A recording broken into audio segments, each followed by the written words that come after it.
यहाँ तक कि वो राज्यसभा के सदस्य रहे 1972 में। राज्यसभा की सदस्यता एक थिएटर डायरेक्टर को, ये बहुत बड़ी बात थी। पहली बार भारतीय लोकतंत्र के इतिहास में ऐसा हुआ था। 1972 में इंदिरा गांधी जी ने उनको राज्यसभा का सदस्य बनाया था। बाद में बी जयश्री को, जब कर्नाटक में भी बी जयश्री जीवित हैं और गुड्डी वीरन्ना कंपनी से निकलकर, और कंपनी थिएटर बहुत उनका चलता है बैंगलोर में, उनको राज्यसभा की सदस्यता दी गई थी। तो ये बहुत बड़ी बात थी और उनको इतनी शोहरत मिली अमित शाह को, इतना नाम कमाया, इतनी चीजें की। मुंबई में इट्टा से लेकर उससे भी पहले प्रोग्रेसिव राइटर्स एसोसिएशन में हो रहे, और लंदन में जिन्होंने पढ़ाई की, आप सोचिए रॉयल एकेडमी ऑफ ड्रामा में, राडा लंदन में dramatic arts, royal academy of dramatic arts में अमित शाह ने पढ़ाई की। और वहां से निकल कर आए तो वो अंग्रेजी का नाटक कर सकते थे, एक एलिट का नाटक कर सकते थे, लेकिन उन्होंने छत्तीसगढ़ के आदिवासी कलाकारों को चुना और उनके बीच गए। और वहां से उनके माने निर्मलकर जी हो या फिदाबाई, उनके टीम का एक एक कलाकार लीजेंडरी है। और फिदाबाई का एक संस्मरण में सुना नौजवानों के लिए कि जो लोग ट्राइबल हैं वहाँ जो शराब पीना या ये सब वो उनके रिचुअल का हिस्सा है, तो वो बहुत बुरी बात नहीं मानी जाती है। वो जो लोग ट्राइबल लोग, एक वाइस चांसलर भी थी मैडम, वो भी चावल हड़िया वाली वो मदिरा का पान करती थी, उनके लिए वो अपने खान पान का हिस्सा है। तो फिदाबाई के बारे में हबीब साहब ने मुझे बताया था, और बाद में एक जगह उन्होंने लिखा भी है। लंदन में जब इसका शो हो रहा था तो लंदन में एक जॉनी वॉकर ब्लैक लेबल शराब होती है, स्कॉच होती है, जो 3 घंटे बाद उसका असर होता है, पीने के 3 घंटे बाद। तो फिदाबाई ने वो पीना शुरू किया और वो पूरी बोतल पी गई, उनको कुछ ठीक ही नहीं हुआ, कुछ नशा नहीं हुआ, तो 2 घंटे 3 घंटे बाद चढ़ता है। जब शो के 2 घंटा पहले हबीब साहब उनके कमरे में गए, दरवाजा खटखटाया और देखा कि फिदाबाई बेहोश पड़ी हुई है फर्श पर। अब पी कर टूट है, क्योंकि वो 2 घंटे बाद शराब ने अपना असर कर दिया था। अब हबीब साहब के होश उड़ गए कि 2 घंटे बाद शो है, और वो उनकी लीड एक्ट्रेस थी। फिर उनको बर्फ और पानी से नहलाया गया, फिर उनका नशा उतारा गया। लेकिन वो कमाल की एक्ट्रेस, वो 15 मिनट में जिस तरह से तैयार हो गए और फिर वो मंच पर गए। और दूसरी बात कि वहाँ अंग्रेज के सारे विदेशी लोग, तो उन्होंने सबटाइटल का की परंपरा हिंदुस्तान में अभी हुई है, इंग्लैंड में बहुत पहले से थी, तो उन्होंने सबटाइटल्स की व्यवस्था करवाई और कुछ नोट अंग्रेजी में लिखा नाटक के बारे में। सारे लंदन के डायरेक्टरों ने कहा कि हमें ट्रांसलेशन की जरूरत नहीं है, we are able to understand your play, please don't divert yourself from translating to English. तो छत्तीसगढ़ी भाषा में लंदन में जब चरणदास चौर का शो हुआ, और वही एक लैंडमार्क था इंडियन थिएटर के लिए, जहां से हमारा इंडियन थिएटर बहुत दूर दूर तक उसकी आवाज गई। बाद में उन्होंने, हालांकि इससे पहले जब वो कुर्सिया बेगम के साथ, बेगम जैदी के साथ दिल्ली में काम कर रहे थे, और उसके बाद उन्होंने नजीर अकबराबादी की कविताओं पर आगरा बाजार नाटक आगरा बाजार लिखा था। और असगर वजाहत का जिस लाहौर नहीं व्याख्या हो जमई नहीं, असगर वजाहत यदि हबीब साहब नहीं होते तो ये नाटक इतना अद्भुत और पॉपुलर होता ही नहीं। इन्होंने वही श्री राम सेंटर दिल्ली में जब इसका शो हुआ 1990 में, जिस लाहौर नहीं व्याख्या हो जमई, उस पर आप आमिर खान फिल्म बना रहे हैं, राजकुमार संतोषी उसको डायरेक्ट करने जा रहे हैं उसी नाटक पर। तो हबीब साहब की, लेकिन उनका मेन चरणदास शो और एक हिरमा की अमर कहानी और मोर नाम दामाद, गांव का नाम ससुराल, और इस तरह से उन्होंने जिस तरह से नाटक की और संगीत को नाटकों में ले आए। अब मुझे याद है नबी कबीर उस समय गाने गाती थी चरणदास चौर और नाटकों में, वो अद्भुत था और विलक्षण था। पता नहीं अब उन नाटकों को हम देख पाएंगे कि नहीं देख पाएंगे, लेकिन बहरहाल इस लंबी भूमिका के बाद मैं रामचंद्र सिंह से उनके अनुभव जानना चाहूंगा कि उनकी मुलाकात हबीब साहब से कैसे हुई और नया थिएटर के वो अभिन्न अंग कैसे बनते चले गए। रामचंद्र जी।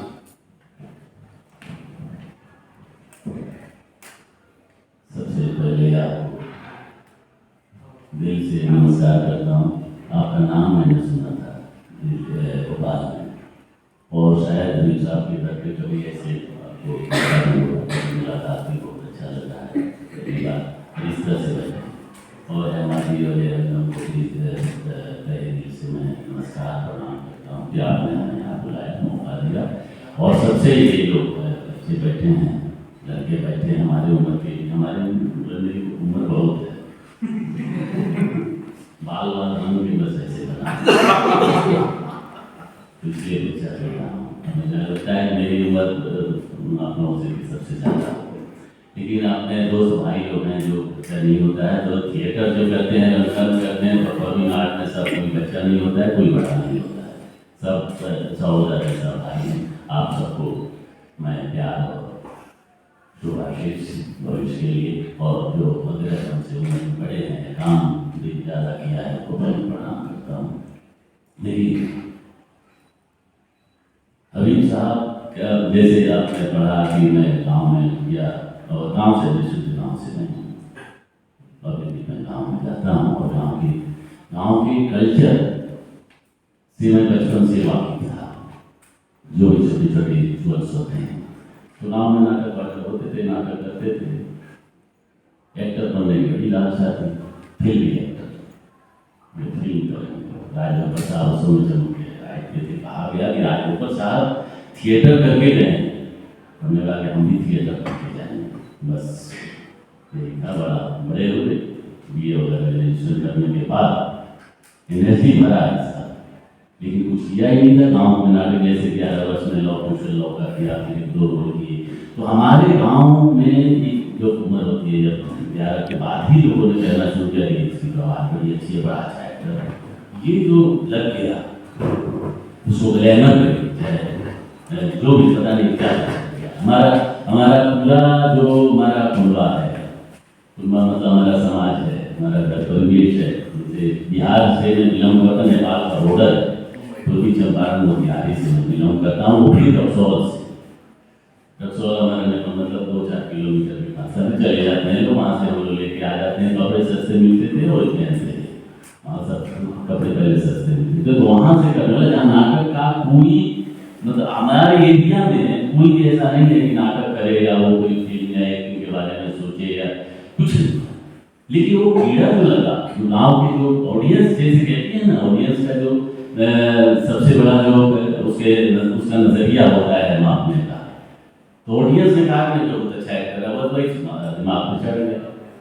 तो जैसे जैसे बड़े होते गए, गाँव में नाटक करते करते ग्रेजुएशन भी कर लिया। उसके बाद लगा चर्चा कि चलो राजगोपाल साहब को पढ़ा के वो एनएसडी से थे, एनएसडी में गए,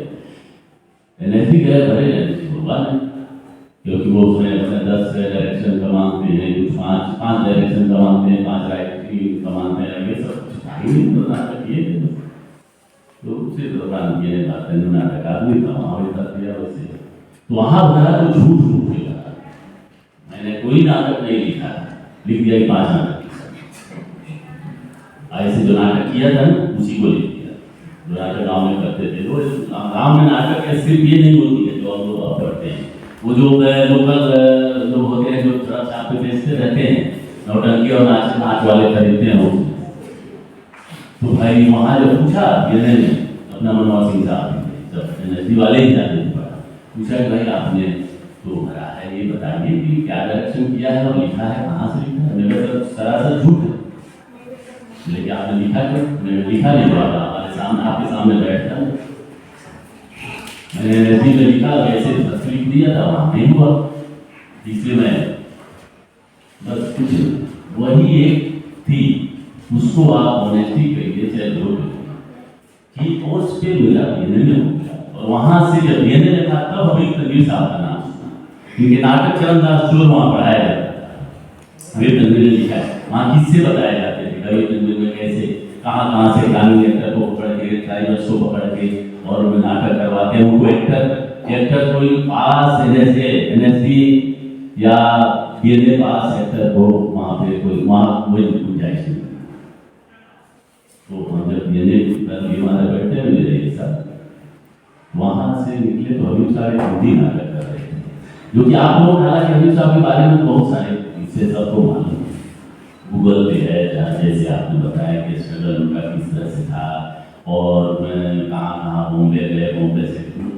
फिर वो जाते हैं दिल्ली, विदेश से फिर आते हैं दिल्ली, दिल्ली से फिर जाते हैं, और विदेश के वर्ल्ड थिएटर जाते हैं, वहाँ पे उन्होंने बताया कि आलू सीधा आलू सीधा का खाना बनाता था वर्ल्ड थिएटर जाते। तो वहाँ जब नाम सुना मैंने कहा कि जाने का इरादा तो फिल्म में था कि चलेंगे घूमने पास करने को, चलें जरा देखेंगे क्या है। देख रहे हैं कर रहे हैं, ये देख रहे हैं नाम, ये एक सेतन सिंह की कहानी, जर्मन राइटर की एक स्टोरी है छोटी सी, the eyes of undying brother. तो उसकी लिख रहे थे साहब, 2-4 पन्ने की कहानी है। तो उसके बारे में बाद में मैंने जाना कि वो जो कहानी उन्होंने वो सुनी थी एलिजाबेथ गाबा से सुनी थी 4 लाइन की कहानी। उसके बाद जब उन्होंने कहानी सुनी तो वो याद आया, याददाश्त बहुत पक्के थे। उन्होंने कहा कि मेरी माँ इसी तरह की कहानी सुनाई थी रायपुर में। तो मुझे एक कहानी इतना मुझे हिट कर गया मेरे दिमाग को कि मैंने ना इस पर लिखना शुरू कर दिया। जब बातचीत होती थी कि तैयारी के दौरान की सब बताते थे किस तरह से क्या मैंने लिखा है, कब गाने लिखे, क्यों लिखे। तो देख रहे हैं नहीं हो रहा था, तो उसे हिंदी एक्टर की जरूरत थी। तो हम सुन रखे थे कि नहीं वो तो छत्तीसगढ़ी रखते हैं, ड्राइवर रखते हैं, हिंदी एक्टर। तो मैं आगे दौड़े घूमकर वहाँ से आ गया लखनऊ से दिल्ली। तो दिल्ली में उन्होंने कहा, देखा पहले तो आप अपना बताइए क्या करते हैं। तो मैंने कहा कि सर एक्टर हैं, एक्टिंग करते हैं। तो उस समय परंपरा थी क्या, अब तो लगे फिल्म के लिए वो करते हैं, वो वीडियो बनाया जा रहा है, हम लोग क्या करते थे उस समय रिवाज था, ये रिवायत था कि स्पीच तैयार करना, बड़े बड़े जैसे हैमलेट की स्पीच,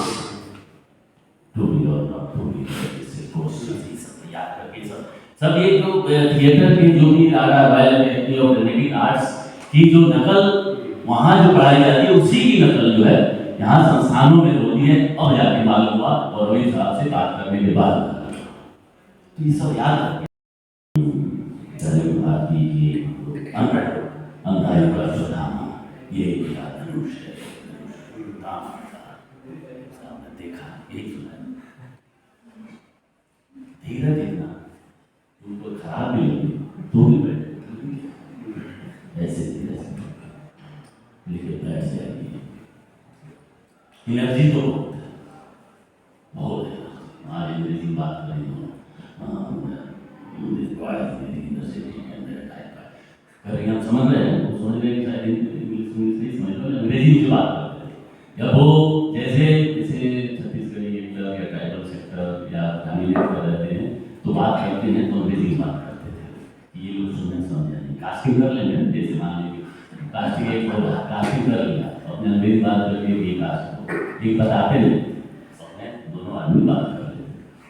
तो ये मुझे समझ में आया कि मुझे थोड़ी सी तारीफ तो है। फिर उन्होंने कहा कि अच्छा आप कुछ गाते हैं? मैंने गाते तो नहीं है सर, एक हमारे यहाँ फिल्म की शूटिंग हो रही थी, भोजपुरी फिल्म की, तो उसके गाने मुझे बड़ा अच्छा लगा, जाता था शूटिंग देखने। कोई ईमानदारी जो लखनऊ से था, कोई ईमानदारी, ये ईमानदारी की हर चीज़ में ईमानदारी होती है। तो हमारे उसमें काम में भी ईमानदारी, ये मेरा लेता है काम में नहीं आता है, नहीं आता है। हमने कहा कि सर वहाँ से सुना था तो मुझे बड़ा अच्छा गाना लगा, तो मैंने एक दो टुकड़े याद कर लिए, उसमें क्या था मैंने वो याद कर लिए, सुनाई तो गाना था ठीक दोपहरिया में गोड़वा जरेला गोड़वा जरेला तनी हमके लैला गोदिया उठाई हो मोरे मितवाना। और म्यूजिक हम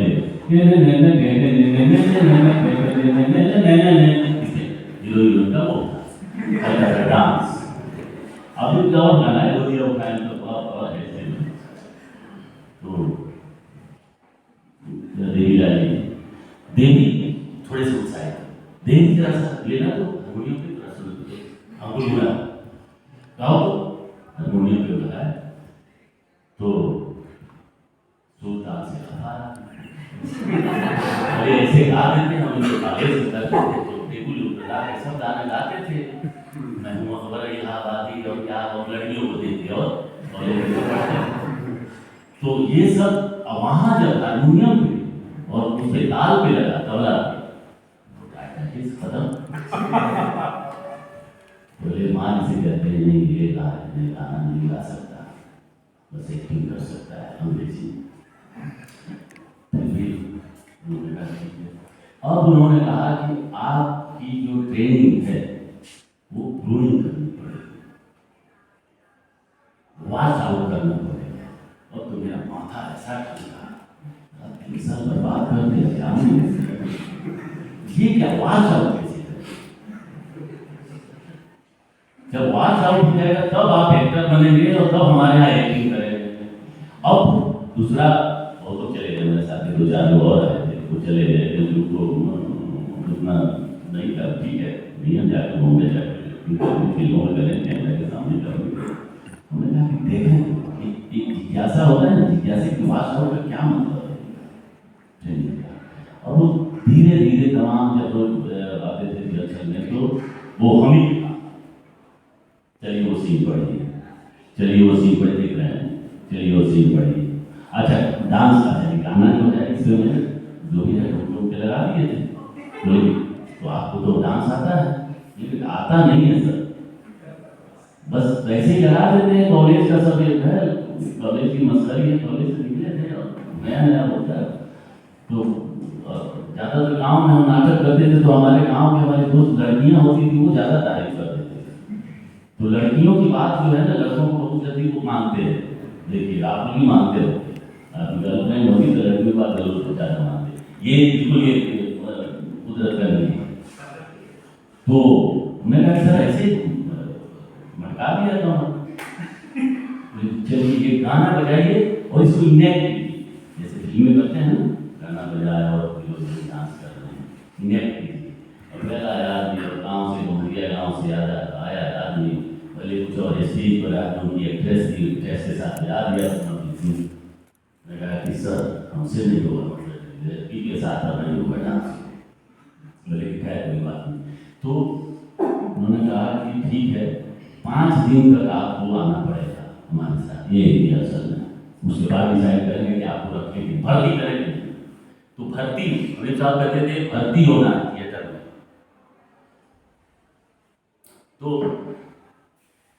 हम निकले थे हमारे कहा चलो हमें तो सीखना है देखना है क्या करना है कैसे भाषा करते तो साहब ऐसा है कि इसको ज़्यादा ये है हमारे नया थिएटर में आने का फिर उन्होंने कहा कि दरअसल क्या है रामचंद्र और उसमें बहुत लोग थे ये अपना ये नंदिता दास वगैरह सब ये वो हमारे साथ जहाँ रहती बाद में उनको फ्लैट दिया तो हम लोग पड़ोसी थे और फिर इनके 2-3 और जो फिल्मी समय अच्छे डायरेक्टर वो आते थे वहाँ पे रिहर्सल देखते थे सब गाँव में बैठा रहता था तो बताते थे कि ट्रेनिंग में क्या है ट्रेनिंग देने वाले ही गलत है तब उन्होंने बताया अच्छा क्या उनका क्लास ऐसे ही चल रहा है रिहर्सल में तब उन्होंने कहा कि देखो 1 साल तक मैं रहा वहीं से किताब का सब देखे 1 साल तक रहा 1 साल के बाद 1 साल के पहले ही मेरा मन होने लगा था कि वही हिस्सा पीटा सवेरे योगा वही एक स्पीच की क्लास वही हाँ ये देखो ये लाइन बना के चलो प्रोडक्शन करना है मूवमेंट करना है तो लाइन में जाओ और ये जो एक सांचा जैसे होते हैं उसी ढांचे में मेरे लिए वो नहीं था तो वो छोड़ दिए मतलब पूरा कोर्स नहीं किया बोले मैं निकल गया वर्ल्ड थिएटर में वहाँ प्रोडक्शन सीखे तो आप लोग किताब में भी पढ़ा होगा कि वो कहते हैं गुरु जो थे लंकन रॉस जो कहते थे कि नाटक वही है कहानी को कह जाना नाटक है उसकी तलाश वो जो दिमाग में मेरे बैठ गया कहानी को कह जाना नाटक है पूरा यूरोप में कई सालों तक रहे था और घूम के देखते रहे थिएटर कंपनी के साथ, तो वही उसी में आलू चल रहे थे, तो ही बताते थे कि ऐसे ऐसे हुआ। तो वो हरीफ साहब जो चीज की तलाश थी जो करते थे, वो टोटल एक्टर, जैसे आप लोग पढ़े किताब में लिखा है तो लिखा है इसको, हम लोग तो सुनते हम लोग बने करे किताब क्या पढ़े हो तो ऐसे रचा बस गया कि क्लासें चलती है। टोटल एक्टर की तलाश।